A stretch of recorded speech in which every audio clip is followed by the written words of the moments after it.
உரியடி உண்மையை உரக்கச் சொல். என்ன மேடம் இந்த ஸ்கூல் எப்பதான் ஓபன் பண்ணுவாங்கன்னே தெரியல. ஓபன் பண்ணாதான் கொஞ்சம் நம்ம நிம்மதியா இருக்க முடியும் போல. இன்னொரு வாரத்துல ஆரம்பிக்க போறாங்கன்னு சொல்லிட்டு இருந்தாங்க. நீ ஸ்கூல்னு சொன்ன உடனே தான் ஞாபகம் வருது. ஆக்சுவலா காலேஜ்ல எல்லாம் முன்னாடி பாத்தீங்கன்னா இலக்கியவாதி, பேராசிரியர் இப்படின்னு கூப்பிட்டு பேச வைப்பாங்க. நானும் ஒரு வாரத்துக்கு முன்னாடி பார்த்தேன் ட்ரெண்டிங்ல ஒருத்தர் வந்தாரு. பார்த்தா அவர் இன்ஸ்டாகிராம் இன்ஃப்ளூயன்சரா. அவர் கிடையாது, இது இன்ஸ்டாகிராம்ல ஃபெமிலியர் ஆனவர். அதுக்கப்புறம் பார்த்தா சரி நடிகர் நடிகைகளை கூப்பிட்டு பேச வச்சாங்க. சரி ஓகே நடிகர் இந்த இன்ஸ்டாகிராம் இன்ஃப்ளூயன்சரை பார்த்துட்டு இவர் என்னடா யாரு என்ன மாதிரி செலிபிரிட்டின்ட்டு விட்டுட்டு அதை நம்ம கடந்து வந்துட்டோம்னு வச்சுக்கோங்களேன். கொஞ்ச நாள் பார்த்தா மணிகனியா அவர் செஞ்ச லீலைகள்லாம் போட்டு அந்த காலேஜுக்கும் அவமானம், அவங்கள இன்வைட் பண்ணவங்களுக்கும் அவமானம். இது தேவையா காலேஜுக்கெல்லாம்? ஒரு இலக்கியவாதி இல்லை மோட்டிவேஷ்னல் ஸ்பீச் கொடுக்கணும் அப்படின்னா அந்த பாதையை கடந்து வந்து கஷ்டப்பட்டு ஜெயிச்சு அவங்கள கூப்பிட்டு பேச சொல்லுவாங்க.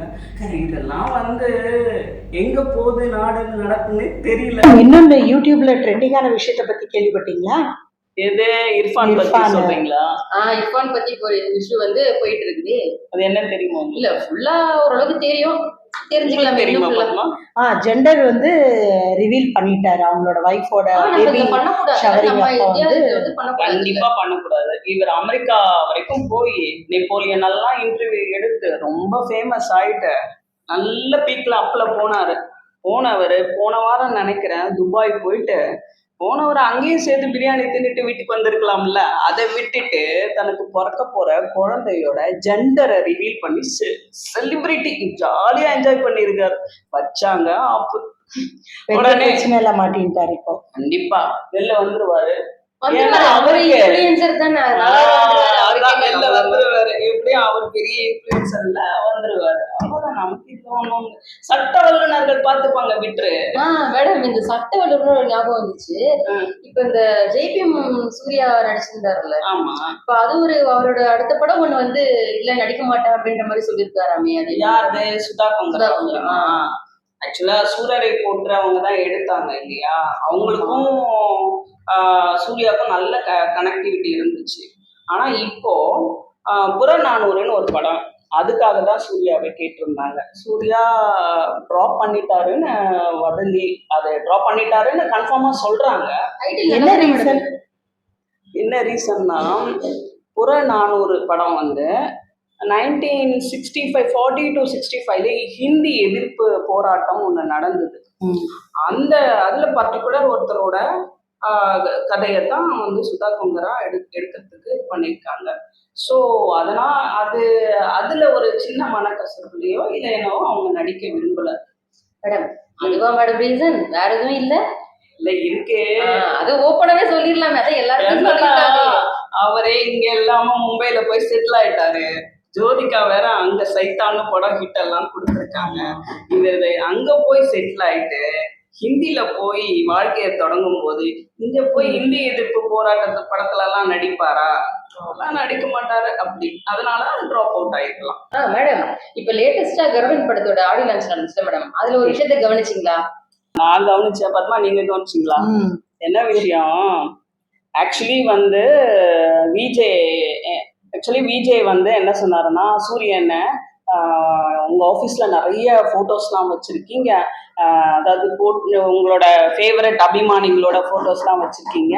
அடுத்து இப்போ ஒரு போட்டோஸ் உங்களுக்கு உங்க ஆஃபீஸ்ல வைக்கிறதுக்கு அருமையா கிடைக்க போகுது.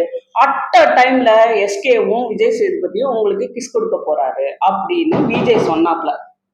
சரி, பளிச்சுன்னு முத்தம் கொடுக்குற விஜய் சேதுபதி ஏன் மறுத்தாரு? யாருக்கு முத்தம் கொடுத்தாரு பளிச்சுன்னு? அவரோட ரசிகர்களுக்கு பளிச்சுன்னு கொடுப்பாரு. ஆனா நானும் உடனே ஈகரா எட்டி பார்த்தேன். சரி ஸ்டேஜ்ல கொடுக்க போறாரு பலர் அப்படின்னு.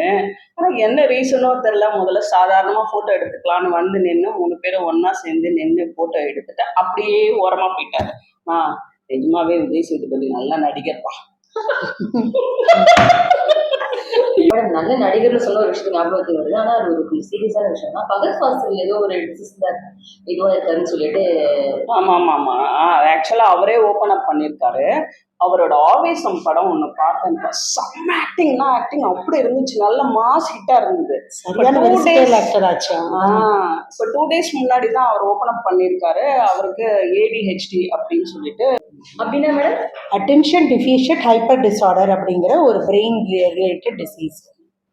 அது என்னன்னா, அவருக்கு வந்து எந்த ஒரு விஷயத்துலயும் 10 நிமிஷத்துக்கு மேல கான்சென்ட்ரேஷன் பண்ண முடியாதா, மறதி ஜாஸ்தி ஆயிடுமா. நல்லது மேடம்.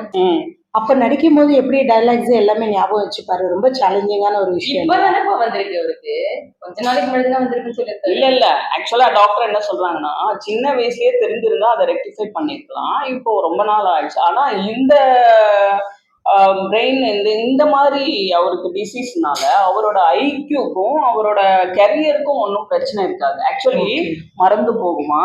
அப்புறமா இப்போ நம்ம ஏதாவது ஒரு சவுண்டு நம்ம காதில் விழுந்துச்சுன்னு வச்சுக்கோங்க, இக்னோர் பண்ணிட்டு போயிடுறோம் இல்லையா. ஆனால் அவரால் அது இக்னோர் பண்ண முடியாது போல, அவர் ரொம்ப டென்ஷன் ஆயிடுவாராம். அந்த மாதிரி எந்த ஒரு விஷயத்துலையும் மறதிங்கிறது, அப்புறம் சின்ன சின்ன கான்சென்ட்ரேஷன் மிஸ் ஆகுறது, டைம் மேனேஜ்மெண்ட் இப்படின்றத கான்ஸ்டண்டா ஒரு நிலையா அவரால் எந்த ஒரு விஷயத்தையும் பண்ண முடியாதுன்னு டாக்டர் சொல்றாங்க. ஆனா அதே டாக்டர் என்ன சொல்றாங்கன்னா, இது வந்து அவங்க கரியருக்கும் லைஃப் ஸ்டைலுக்கும் ஐக்யூக்கும் எந்த ஒரு சம்பந்தமும் இல்லை, அவரோட லைஃப் ஸ்டைல் சரியா தான் இருக்கும். இன்னும் கொஞ்சம் ரொம்ப சேலஞ்சிங்கான ஒரு விஷயம். கெட்ட விஷயங்களை மறந்துட்டா பரவாயில்ல, நல்ல விஷயங்களையும் மறந்துட்டாலும் கொஞ்சம் கஷ்டமா. இது ஒரு இதுதான். ஆனா நம்ம ஃபீல் பண்ற அளவுக்கு பெரிய வியாதிலாம் கிடையாது. அப்படி பாத்தீங்கன்னா இன்னைக்கு தமிழ்நாட்டுல பல பேர் மறந்து ஒண்ணுமே தெரியாத, இவங்க யாருன்னே தெரியாத மாதிரியே 10 வருஷம் பழகினவங்க எல்லாம் நடந்து போவாங்க. அந்த அளவுக்கு எல்லாம் ஒண்ணும் பெரிய வியாதி கிடையாது.